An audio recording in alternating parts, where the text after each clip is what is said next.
Alyssa Poggioli, leadership, performance, and executive coach, also board certified in health and wellness, wanting to bring the helped, heard, hunger practice to light today.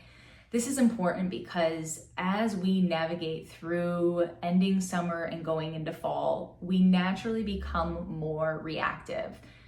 This is for a multitude of things. One, budget and projects are ending at the end of year. Two, we have holidays. Three, we're more isolated, lower energy, more introspective. So this is a multitude of things that kind of subconsciously, energetically happen.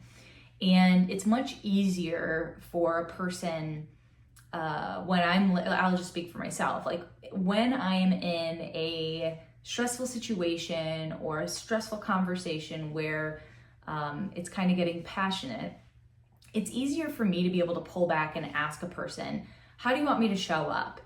What value can I bring, or what does support look like for you in this context? Coming from the space of, does this person need help? Do they need heard? Or do they need a hug? It's much more difficult for myself when I'm in an elevated state to be able to articulate that, which it can be game changing. That's why I'm wanting to bring it to surface, because a lot of the times when you see a loved one that is struggling, the natural tendency is to jump in with that masculine way of thinking and hearing and try to fix it, problem solve, or help the person navigate through. However, more times than not, what someone is actually looking for is to be heard and validated and to be seen, or could use a hug. So it's about being able to know what's stressing you out, what have you done or not done that's put you in that situation, and how are you utilizing your resources. If you have a person that's really good at being a feminine listener that looks for the connectivity, doesn't really get stressed about not having to brainstorm, fix it, or solve it, lean into that person in those situations where you're needing to be heard.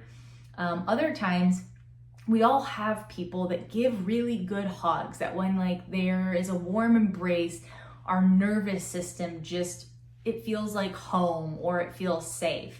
And oftentimes a lot of people struggle to go that route when it can be more effective than spending time in the heady space trying to brainstorm, fix it, solve it, solutionize it, or the needing validation. Sometimes if we can just pull back and allow someone to give us a genuine hug and remind us that we can do hard things and that everything's going to be okay, that can actually be a more effective strategy than the first two.